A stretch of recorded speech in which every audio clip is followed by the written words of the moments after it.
Welcome, dear students, back to your offline English class. As we had done already the poem Palanquin Barriers, after that we do the summary and central idea of the poem. Now we are going to do the question answers of this poem. Okay, so here we start. First question is, what are the feelings of the Palanquin Barriers as they carry the princess inside the palanquin? Feelings जो पेनिंगुइन barriers थी उनकी क्या feelings होती हैं, क्या वो महसूस करते हैं जब क्या उनको क्या एहसास होता है जब वो प्रिंसेस को पेनिंगुइन में उठाकर चल रहे होते हैं. Actually this is princess. आप बोलेंगे प्रिंसेस कहाँ से आ गया, अभी तो हम ब्राइड पढ़ रहे थे पोइम में, तो प्रिंसेस कहाँ से आ गया. तो प्रिंसेस ये है कि एक्चुअली जब भी मैंने आपको पोइम पढ़ाई तो आपको मैंने पहले ही बताया था कि इस पोइम में कि पालकी जो है वो पहले से ही बहुत पुराने ज़माने से ही यहाँ पर नॉर्थ इंडियन साइड से ये कल्चर रहा है, इंडिया में ये कल्चर रहा है कि पालकी जो है वो अक्सर लेडीज़ फीमेल फोक को उठाने के काम में ही आती थी, तो इसलिए इसने प्रिंसेस को भी इसमें इंक्लूड किया है. तो आंसर है the feelings of the palanquin bearers reveal their pleasure. जो फीलिंग्स है पेलिंक्विन बेरियर्स की वो क्या हमें एहसास दिलाती हैं प्लेजर की, कि वो काफ़ी खुश हैं. For them the princess is something very light, delicate and tender. उनके लिए जो प्रिंसेस है वो कुछ एक इतनी हल्की सी, डेलिकेट सी, नाजुक सी, कोमल सी एक चीज़ है जिसको बड़े प्यार से वो चला रहे हैं. She is like a flower, A bird, A laughter, A star and a beam. वो एक फूल की तरह है, एक परिंदे की तरह है, एक लाफ्टर की हंसी की तरह है, एक तारे की तरह है, या एक बीम लाइट जो चमकती हुई चीज़ जब उसमें से रोशनी एकदम से सामने आ जाती है, ठीक है, टकराती है. The palanquin bearers are quite sensitive to the princess delicate situation. और जो पेलिंक्विन बेरियर्स हैं वो काफ़ी सेंसिटिव हैं किसको लेकर, प्रिंसेस की डेलिकेट, उस राजकुमारी की, उस शहजादी की जो डेलिकेट सिचुएशन है, जो कोमलता है उसको लेकर वो बड़े सेंसिटिव हैं. They look upon her like a brittle thing. वो उसको कैसे देख रहे हैं, एक बिल्कुल ही कोमल चीज़, नाजुक चीज़ की तरह देख रहे हैं. That is why they carry her with all care. इसलिए वो उसको बड़े ही प्यार से उस पालकी में चला रहे हैं. ना कोई उसको कोई ना झटके लग रहे हैं, ना तो कोई ऐसी मतलब ज़्यादा वो इधर उधर हिल डुल रही है, बिल्कुल एक फ्लावर की तरह, ठीक है. तो now the second question is,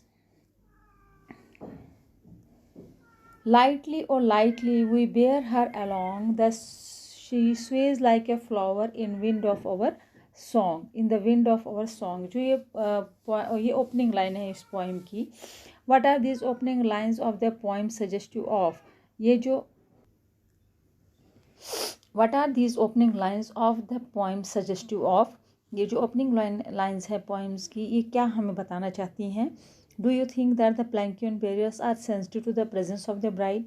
क्या आपको ऐसा लगता है कि जो पेलिंक्विन बेरियर्स हैं वो काफ़ी संजीदगी से अपने जो इस ब्राइड को उठा रहे हैं, उसके होने को महसूस कर रहे हैं कि वो कितनी नाजुक सी है.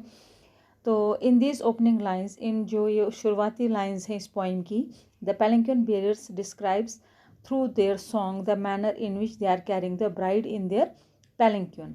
जो ओपनिंग लाइन्स हैं जैसे लाइटली और lightly we bear her along, तो ये जो पेलिंक्विन बेरियर्स हैं वो इसमें हमें बता रहे हैं कि कैसे वो किस तरीके से ब्राइड को उस पालकी में उठाकर चल रहे हैं, कितने प्यार से, कितने हल्के से उसको वो चला रहे हैं. They are carrying her along very lightly. वो बिल्कुल हल्के से उसको, आराम से उसको चला रहे हैं. The bride sways gently as she is being carried along. और ब्राइड जो है वो बिल्कुल आराम से कभी दाएं कभी बाएं स्वे हिल रही है, और बड़े ही आराम से. ये नहीं कि जब तेज़ तेज़ चल के मतलब झटके, कभी इधर जा रही है, कभी दाएं जा रही है, कभी बाएं जा रही है, नहीं, बिल्कुल हल्के से. She looks like a flower swinging in the wind. वो ऐसा लग रहा है कि जैसे एक फूल जो है वो हवा से कभी दाएं जा रहा है, कभी बाएं जा रहा है. हाँ, अब जो दूसरा पार्ट है इसका, कि आपको क्या लगता है कि पेलिंक्विन बेरियर्स जो हैं वो काफ़ी सेंसिटिव होते हैं, ब्राइड को सेंसिटिव है ब्राइड को लेकर, उसकी प्रेजेंस को लेकर, कि हमें बड़े आराम से पालकी को चलाना है. हाँ, yes, the palanquin bearers are quite sensitive to the bride's presence. हाँ, उनको बहुत ज़्यादा एहसास है उसके होने का, ब्राइड के होने का, कि वो पालकी में बैठी है और हमें पालकी किस तरीके से चलानी है। They look upon her like a brittle thing, वो उसको इस तरह से देख रहे हैं कि जैसे पालकी में कोई इतनी नाजुक सी चीज़ बैठी है, कहीं ज़्यादा टक्कर लग जाए तो वो टूट ना जाए। That is why they carry her with all care, इसलिए वो उसको बड़े ही प्यार से चला रहे हैं।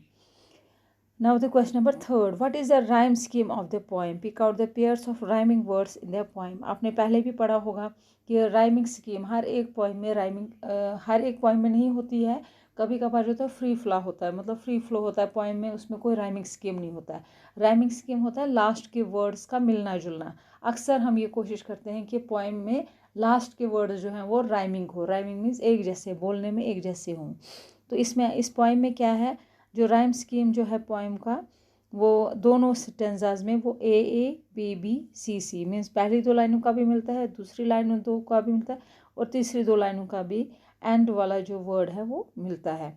जैसे the pairs of rhyming words are, कौन कौन से हैं, along, song, stream, dream, sing, string, tight, bright.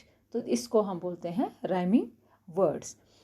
अब आपका क्वेश्चन नंबर 4 है, in line 4 the poet says she floats like a love from the lips of a dream, and in line 10 she writes she falls like a tear from the eyes of the bride. Do you think that the poet has deliberately used the device of contrast, why has she done so. देखिए यहाँ पर एक चौथी line में लिखा हुआ है कि जो ब्राइड है वो फ्लोट कर रही है एक लाफ की तरह, मुस्कुराहट की तरह, वो जो होंठों पे आ रही है। और 10th वाली लाइन में लिखा हुआ है कि she falls like a fair tear from the eyes of a bride. ऐसा लगता है कि वो किसी आंखों से, मतलब आंसू की तरह गिर रही है। तो इन दोनों में अपने लगता है कि पॉइंट ने ये डेलिबरेटली जानबूझ के ऐसा रखा है, डिवाइस ऑफ कंट्रास्ट यूज़ किया है कि दोनों में फ़र्क रखा है। Why has she done so, उसने ऐसा क्यों किया है। The poet has deliberately used the device of contrast because, on the one hand, the bride is dreaming of a joyful and romantic life with her husband, but on the other is full of deep pain over the separation from her parents, brothers and sisters. ऐसा लगता है कि point ने deliberately ये device of contrast इसमें use किया है, because एक तरह से वो बता रहा है कि ब्राइड जो है, बता रही है कि एक ब्राइड जो है वो काफ़ी खुश है, she is in a joyful, वो सपने देख रही है, सपने सजा रही है अपनी जॉयफुल और रोमांटिक लाइफ की, जो वो अपने सोलमेट के साथ, अपने हस्बैंड के साथ बिताने जा रही है। लेकिन दूसरी तरफ उसको बहुत ही दुख, गहरा पेन हो रहा है अपने पेरेंट्स से और ब्रदर सिस्टर से दूर होने का। ठीक है, तो now the question number 5 is, simile is a figure of speech used to compare the qualities of two objects or things using words such as like or as। जैसे सिमिली जो है वो एक फिगर है, बात जो स्पीच में हम जो वर्ड्स यूज़ करते हैं कंपेयर करने के लिए, जब हम क्वालिटीज़, 2 ऑब्जेक्ट्स की क्वालिटीज़ को कंपेयर करते हैं। जैसे she is like a flower, she is as good as song. तो for example the poet compares a bride to a flower. जैसे यहाँ पर पोइट ने ब्राइड को किसके साथ कंपेयर किया है, फ्लावर के साथ।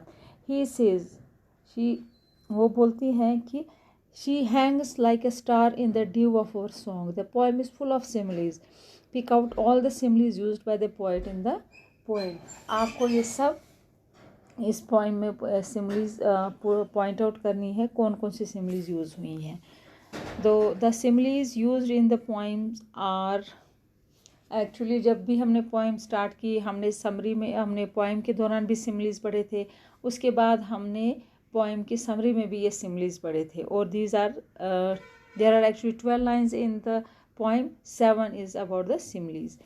तो these similes used in the poem are, she sways like a flower in the wind of our song, she skims like a bird on the foam of a stream, she floats like a laugh from the lip of a dream, we bear her along like a pearl on a string, she hangs like a star in the dew of our song, she springs like a beam on the brow of the tide, she falls like a tear from the eyes of a bride। तो ये थे आपके question answers. इसके बाद हम इसका language work करेंगे। Okay, till then stay safe, stay home.